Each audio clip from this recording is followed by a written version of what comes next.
Эх орны дархан хил хязгаар цэгүүдээс агентлаг үзүүлж байна. Хангаа говь, хээр тал, хянганы нуруу гэд улс Монголын минь хөлийн зурсыг эмжиж байдаг тусгаар тогтнолын манаа жинхэнэ бэлэг тэмдэг болж байдаг сүлдэт багнууд дээр бид үзэгч та бүхэнтэй хамт очих болно.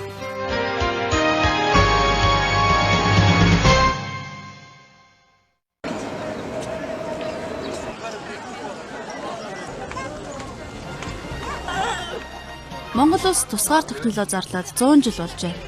Тусгаар тогтнолд чухам юу вэ? Олон зүйлийг ирж хайх гэж бид төвцсөнгөө. Юунаас чухал зүйл бол бидний амьдран орчиж буй газар нутаг юмаа гэдэг бодол биднийг эх орны хил хязгаарлав. Түүнийг илгэндээ эвхэн хадгалж хамгаалж байгаа хүмүүсийн зүг бүтэлсэн юм.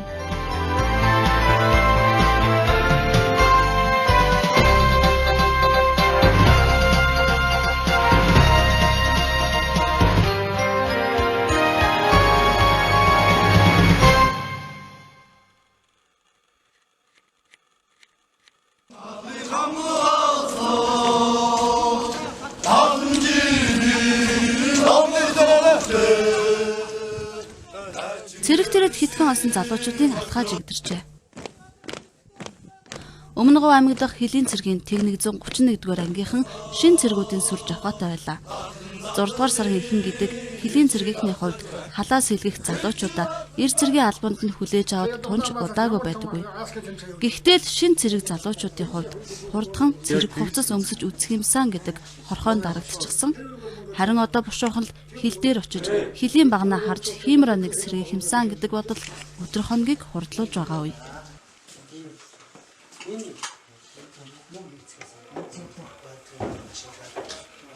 За манай очроод шилэнгуяа сүүлийн удаа жилээр авчихсан 7 генерал төвш.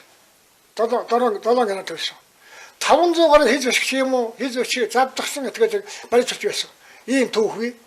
Ялангуяа 1941-ээс 51-ний хооронд 10 жилийн хугацаанд бол хөлийн олон удааг тусгаарч байсан. Тэнийг дандаа хичээд өөрсдөө дандаа барьж байсан. Дандаа барьж авч байсан.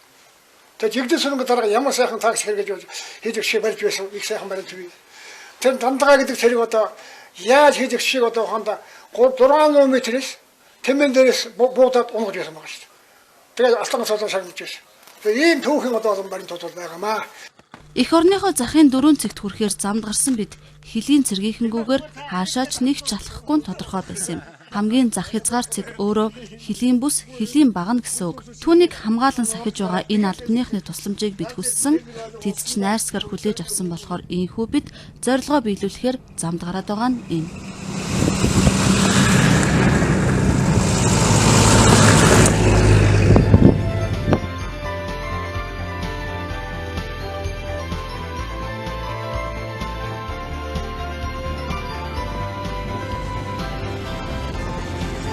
Номгон сумын нутагт орж ирлээ. Монгол улсын хамгийн өмнөд захын сум. Хилчин суманд алдарт сангийн далай хэд оршдог. Нэгэн цагт Бурхны шашныг Монголын өмнгийн захад түгээн дэлгэрүүлж байсан энэ хийд нөгөө талаараа Монголын газар нутгийг өмнгийн захад дархлан хамгаалж байсан. 400-аад жилийн өмнө буурай зассан энэ хийдийг даган ард иргэд сууршин амьдардаг байснараа өмнөд хязгаарыг эзэнтэй гэдгийг харуулж байсан гэдэг. Монгол улсын газар нутгийн үүдэн хэсгийг хамгаалж байсан сангийн далай хийдийг цөөн цаг 37 оны үед харин хил хамгаалах байгууллага аварч байсан түүхтэй. Одоогийн Өмнө Говь аймгийн төвд байдаг Хөлийн отряд 1937 онд сангийн далай хийдэд байрлаж байжээ. Хөлийн отряд сууршиж байгаа учраас хийдийг ийхүү гай дарилгүй өнгөрсөн юм. Цагийн цөвөнд нуран сүйтгэгдсэн 700 гаруй сүм хийдээс 9 минт цөөхөн ганц нэгийнх нь нэг болоод одоо шашин түүхийн гэрч болон үлджээ. Ингээд нэг отрийг ингэж хосуулж байсан байна.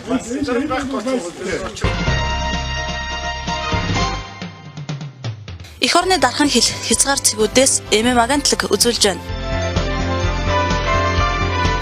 Хангаа говь, хээр тал, хянганы нуруу гэд улс Монголын минь хөлийн зурсыг эмжиж байдаг тусгаар тогтнолын манаа жинхэнэ бэлэг тэмдэг болж байдаг сүлдэт багнууд дээр бид үзэгч та бүхэнтэй хамт очих болно.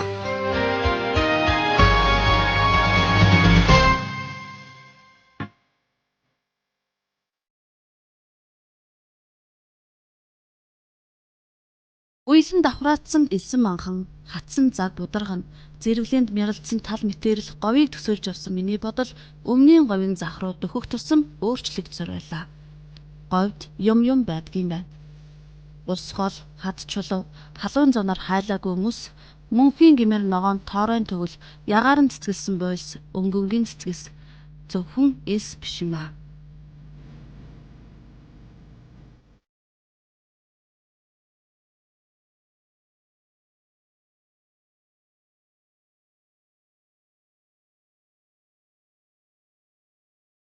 Орон нутгийн үзэсгэлэн зохицуулсан энэ сайхан газрыг шүүлэн булгын заставынхан хамгаалдаг юм байна.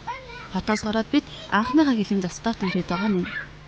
Гიშгэж байгаа газар нь ширтэж байгаа толгодын бүгд л минийх гэсэн сэтгэл нь хилчдгийг тэдний гэр бүлийг буйдхан энэ заставт уйддаг юм байна.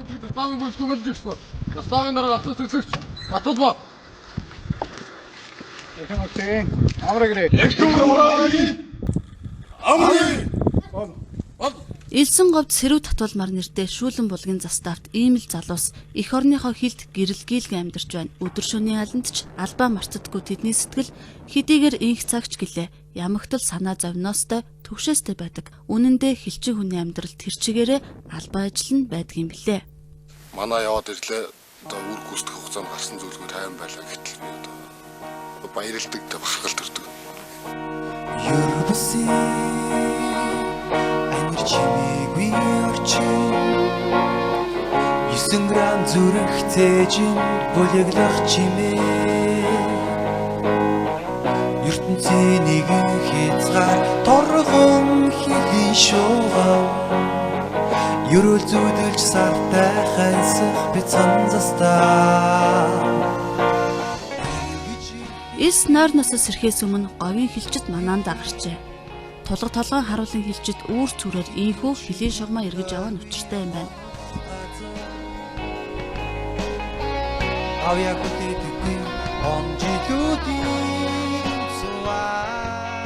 Нар мандангуудаа игшин зурж шахам зулаад хөөрчөгдөг говьд эсэн ширхгүүд бас нойрноосоос ирдэг гинэ. Түүнээс л өмнө амжиж газар дөхөх ёстойгоо хилчид ярьлаа. Яагад гэвэл нар гарангуут нойрноосоос ирсэн эс хүн малын хөлтөө зууралдаж харин ч нэг тушах шиг болдог гэлээ. Говийн эсний аашийг зөвхөн говийн хилчид мэдэж мэдэрдэг нь юм. Яг тэдний адилаар эх орны мань хилийг эмжин үүргээ гүйцэтгэж байгаа бүхэл хилчид тэнгэр газрын аягийг дагахтаа дагаж сөрөгтөө сүрсөөр л яваа.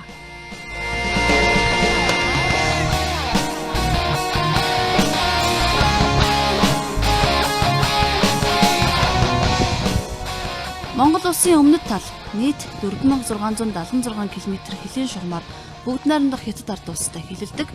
Энэ хилийн шугамыг 1963 онд хоёр улсын засгийн газраас байгуулсан гэрээ хилцээрийн дагуу баталгаажуулжээ. Хилээ баталгаажуулж хилийн баган тэмдгээ босгох тэр үед бас амаргүй байсныг Ахмад хэлчин дурслаа. Бид 1963 онд Оров гашууны бордлогоо дээрх хилийн багныг босгоход гар бие оролцож байсан банзрагч гэж Ахмад хэлчинтэй уулзаж тухайн үед хил тогтоох ажил ямар хэцүү бэрхтээ байсан тухай сонссон юм а.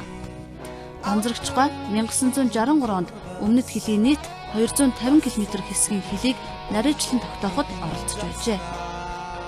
63 оны 6 сард ас 11 сар хүртэл Хятад Монгол хэлний газар дээр тогтоон тэмдэглэх 10 дугаар хэсгийн дараа гарвээ явсан юм аа. Тэгээ Ганжуургүний аваа юу хөгмөлтэй аваанаас Ганжуургүний аваа хүртэл илээ баганаас гисэн 250 км газар байсан. Тэгээ тэнд цагаагаар хүнд хэцүү байдал тохиолдож байсан. Одоо хоёр хэлний хоёр талын хэлцээрээ зургийн газар зурглаач нар хоорондоо зөөрөх маргах хилийн шугамыг дотор гадуур нь тавилаа гэсэн маргаан зарим газар сар явж байсан. Оров гашууны аваандор гоонгийн аваандор бас маргаад 10 гаруй авсан. Тэгээ тэн дээр манайх бас амжилттай айл маргаа явуулсан дээрээс амжилттай бол манай талд ийж. Тод бол ерөөсөө 1 метр ч 50 см ч гэсэн дотор тавьчих гээд цааш нь авчих гээд тэг хөтлөө зүтгэдэг. Монголчууд бас чинь одоо дээр үе тавьсан аваагаар л явсан шүү дээ баг. Эх орныхоо хэлийг тавиаж байгаа Монгол сайхан л байлгүй яах вэ? Ерөөс сэтгэлийг хангалуунж байгаа тэнгэрсэн шиг нутаг уулаараа гараад ийж харах Монгол нутгаар харж байна гэж бодно. Үнэхээр сайхан. Анх тэр гохмортой ордоор очоод хэлээ байгаа нусахад тэр үед ч томьёолын хөдөлгөөс их чанга байсан. Одоо юм бол адаг самбай тавьж сүмөөгөө өргөж ил байхаар. Тэр ч тийм юм байхгүй. Хаттын талынхан бол буунаас сална гэж байна. Дандаа буутагаар манайх бол салбар юу камс юу нэ хэсгийн даргалт нэг буутагаар бусна буу байхгүй л тэ ардууд энгийн ус үү гэсэн чинь Алхамч газрыг хөлийн цаана оруулчихгүй гэж хичнээн их хөлс хүч ухаан бодлоо зарж байснаа банзрагч байгаа ийхүү хуучилсан юм. Хөлийн баганд босох ажлын хэсгийнхэн хил тогтоох ажлаар олон сар хоног хөдөө явхад хоол унд хомсдох явдалч олон тохиолддог байж ямар сандал хоол ундгүй харангатхын даваан дээр 37 онд сүйтгэгдсэн хийдийн туйрнаас лам нарын хэрглэж байсан бололтой хуурай цаа болоод баярлан хашгиралдаж байснаа банзрагчгаа дурссан юм. Хаяага сайн мансан айл ямар ч цас шуурганд санаа зовдөггүйтэй адил хил бүтэн энэ их оронд бид оршинбын утга учир юм бицээ. Хилийн маргаанасаа болоод өдрөө алгасахгүй буундуу тачигнаж нойр бүтэн унтаж чадахгүй байгаа олон ард түмэн их дэлхийн бөөрөн дээр амьдарсаар л байгаа. 90-ад оноос өмнө Монгол Хятад хоёр улсын харилцаа таатай биш байсныг Жаал шандын заставын хариуцсан хэсэгдэх хилийн харуулууд харуулж байна. Амбургасны заставт байрлуулсан газар бид очлоо. Алсаас тэнд харуулын байр байгаа Шинжаалга харин дөхөөд очиход Ястмэлхийн хуйг мэт хэлбэртэй газар доорх нуугч харуулууд байлаа. Энд хилчид дээд зэргийн нууц байдалд үүргээ гүйцэтгэдэг байж. Хилчид бүхнийг харна, харин хилчнийг хинч харахгүй гэсэн бичигдээгүй дүрм үнэхээр байсан гэдгийг үүнийг харсан хүн л мэдрэхээр байлаа. Ерөнхийдөө яг үдэ дайнгүй хөрнөө тэгэл яг нэг дайны цаг шиг л тийм л үе байсан санагдаж байна. Тийм ч учраас одоо бол энийг хараад нэг би бол нэг гайхгүй байгаа нь ерөөсөө яг тэр үед сэтгэл зүйн хувьд ч гэсэн ер нь л одоо тэр дайсантайгаа ер нь тулдахад бэлэн ер нь байлдна хэзээ нэгэн цагт ер нь байлдна гэсэн тийм сэтгхүү бол бүрэн одоо ингээд оюун ухаанд бүр суудсан тэр үндээ бүр бэлтгэгдсэн сэтгэл зүйн хувьд бэлэн болцсон тэгж л албааж байсан. Харин одоо байдал өөр. Хоёр улс нэг хил гэсэн зарчмаар нэг хилийн хоёр талд байгаа хилчид хамтран хилээ хамгаалж байна. Одоо бол хинч хинээс ч нуугдах шаардлагагүй их цаг үлээ. Жаал шандын заставын хариуцсан хэсгийн хилийн багны зурус дээр ирчгээд байна. За ийшээ гарахад Монголын талаас бол зам бартаа нэлээд ихтэй учраас нэлээд зүдэж байж хасахтай хадаар явж гарч ирлээ. За миний хард харагдаж байгаа энэ цамхаг бол урд төрш Хятад улсын харуулын байр цамхаг харагдаж байна. Харин энд манай хилийн баг нь харагдаж байна. Тэгэхээр 90-ад оноос өмнө хөдөн дайны үе социализмын үед бол манай улсын хилийн харуулууд ийм нуувчинд хориглолтын байр хийж харуулын үүрэг гүйцэтгэдэг байсан гэж тэнд байгаа хилийнхэн ярьж байна.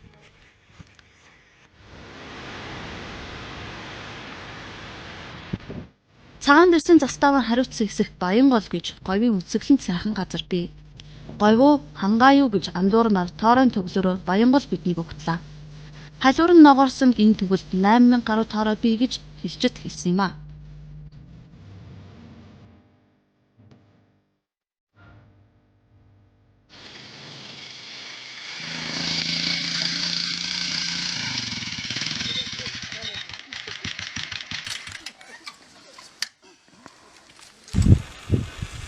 Аамар гэрцээ. Би ер нь яг тааралцсных нутгийн хүмүүстэй тааралцсных юм асууж та хэдээс төхөө. Энэ тоорон төгөл энэ нэлээ олон газар хэсэг газар байд юм биш үү те? Тоорой бол 3 хэсэг газар байв.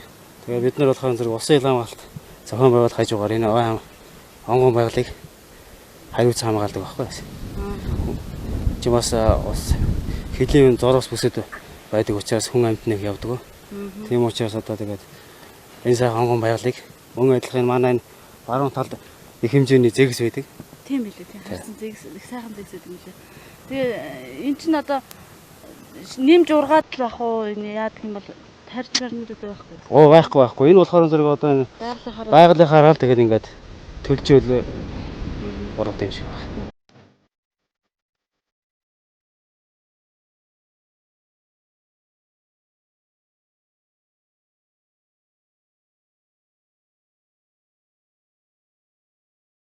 За баярлалаа сайн байна.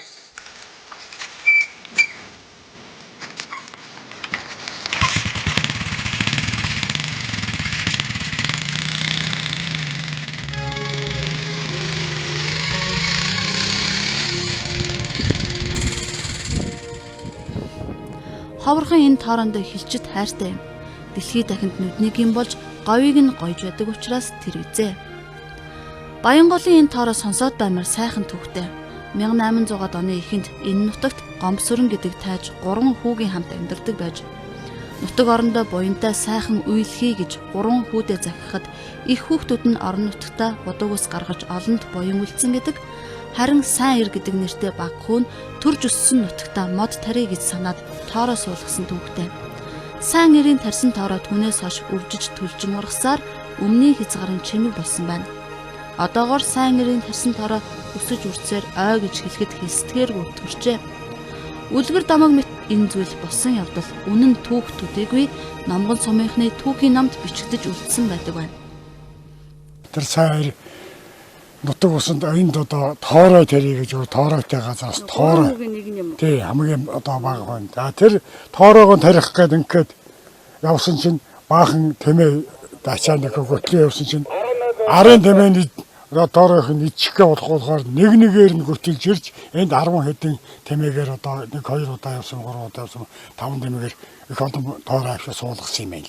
Бус савдгийг одоо хэлгэнүүлчих вэ гэж одоо нутгийн улсууд хэлэхээр бус савдаг нэг хэлгэнүүлэхгүй газар усандаа нэг хөмсөг тавьж өгч байгаа юм чинь бус савдаг надад хэлгэнэхгүй байлгүй дээ гэж тэр хүн хэлээд энэ хэдэн тооройг тэр ачиж ирж энэ суулгасан юм.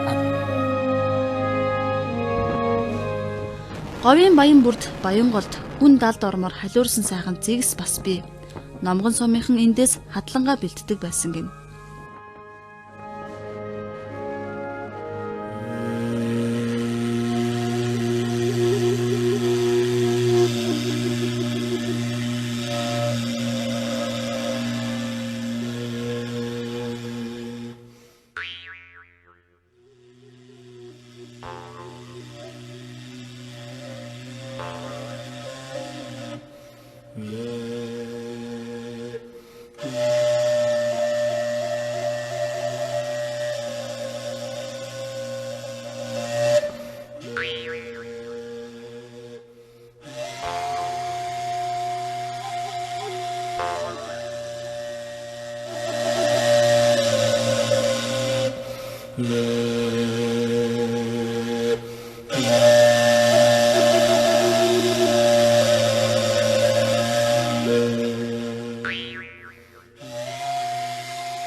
Ийхүү бид өмнгийн говийг туулан явсаар хүрэх газартаа очлоо. Эх орны маань өмнөд захын цэг оров гашууны бордлогоо. Амьдран суугаа нутаг орны маань өмнөд хил хязгаар энэ жижиг бордлогоод ирээд тулж байгаа нь. Таны, чиний, бид бүгдийн оршин буй, тусгаар тогтносон улс оронд амьдран буй утгыг өөртөө агуулж байгаа гэж бодохоор энэ бор толгой ихэмсэг бас өөрийн ирэхгүй хайр татам. Орой дээр нь гараад хилийн багнаас цааш нэг ч алхаж болохгүй шүү гэж бодохоор бас хан хэрэн мэт сүртэй.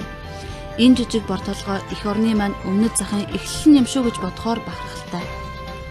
Монгол хүний сэтгэлд ийм олон янзаар бууж бахархал омогшлыг төрүүлэх оров гашууны бор толгой өөрөө харин даанч даруухан мөнхийн юм шиг тайвнаар оршин байна. Монголын үндэсний олон нийтийн телевизийн ММА агентлаг хил хамгаалах ерөнхий газар Unitel Group хамтарч бид байхаа учраа уран бүтээлийн төслөө эхлүүлээд байгаа байлаа.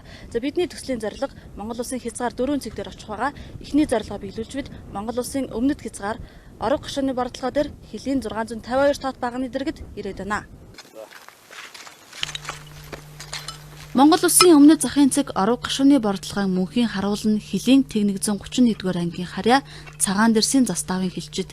Эх орны өмнөд захын цэгийг Өмнөгов аймгийн Номгон сумын нутагт орог гашууны бордлогоо гэж байдаг хэмээн сонссноос цаашгүй магадгүй сонсоочгүй хүмүүс бий. Тэгвэл энэ л заставын хилчид орог гашууны бордлогоог хоног алдалгүй эргэж бие сэтгэлээрээ мөнхөд хамгаалж байна. Бид оршин буйн утга учирыг тэдэл хамгийн сайн мэддэг, мэдэрдэг хүмүүс.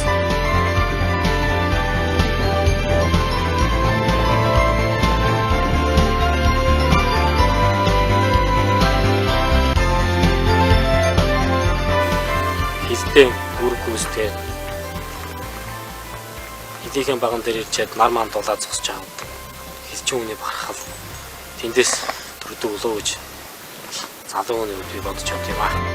Тусгаар тогтносон улсынхаа туургыг имжин явж захын 4 цэгт хүрэх зорилготой бид байхын учир уран бүтээлийн төслийн багт маань Монголын мэдээлэл холбооны Unitel Group техник технологийн түншээр хамтран ажилласан юм аа. Өөрөн холбоо харилцаа холбооны салбарт Монгол үндэсний гэдгээр цорын ганц энэ компани бид байхын учрыг хамтдаа ирж хайхаар бидэнтэй нэгдсэн юм. Монгол улсынхаа хилийн дархан байдал хэн шалцгүй дархан гэж байдаг. Энэ дархан байдлыг л цаг өдөр шөнө 24 цагаар байнгын тасралтгүй хамгаалж өгдөг л одоо бидний одоо гол бахархал байна. Энэний орд Монгол улсын иргэд бүх ард түмэн газар нус нутаг орон маань бүгд одоо бидний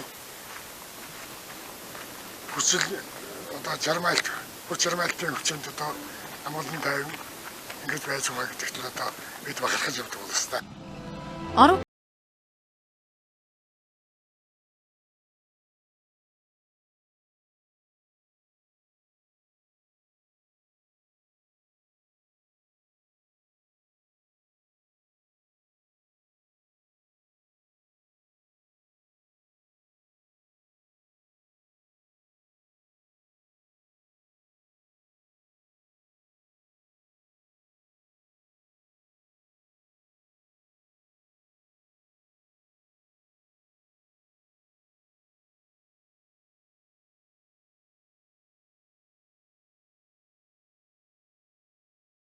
Болчихсон баг шүү дээ. Энэ сумаас Гараагүй шүү дээ шинэх яваагүй. Өөр баг руу болно гэж байна. За ер нь манайх бол ерөөсө хоол нүүдгүй. Зод сурхан болсон ч тэгэл энэ хүн ингээл тойр ялдаг гэл. Болоо л гэдэг ерөөсө. Хоол бол ерөөсө нүүж үсээгүй. Энэ л үсэгэд ингээл тойрч байгаа таардаг ерөөсө. Эрдэнэжавих 6 хүүхэдтэй өнөр алин байна. Сургууль соёл бараадад ихэнх нь эзгүй, харин 2 баг нь малын захад аав ээжтэй тус үргэж авав. Тэр яг энэ унага нотог яг энэ нотог дээр энэ дэрснэс гэдэг нотог дээр төрсөн, хөдөө төрсөн. Тэр нотог болоод жаа би энэ нотогт бол их хайртай. Тэргээр л харагдав та. Энэ үгүй хойны төрсөн газар гэдэг. Хилийн бүсэд амьдарч байгаа айл өрхүүд иргэд хил хамгаалах туслах хүчний гишүүд байдаг. Хилийн бүс гэж хилийн заагаас дотогш 100-аас илүүгүй километр газар нутгийг хилдэг. Өөрөөр хэлбэл энэ бүс нутагт амьдарч байгаа энгийн хүмүүст бас тодорхой хэмжээнд үүрэг хариуцлага оногддог байна. Эрдэнэжавих л гэхэд удам дамжсан туслах хүчний гишүүд юм байна. Дээс аваад минь хөө. Сүүгээ яа та борлуулд юм уу төврөө? Сүүгээ төврөө тэгээ борлуулна, сумруу аач борлуулна. Явдлын хандламаар зарна. Гов гэдэг чинь бидний нөгөө ийс юм гэж төсөөлдөг байснаас шууд өөр юм биш үү? Элстэй буцтай бүхэл юм байгаа үстэй.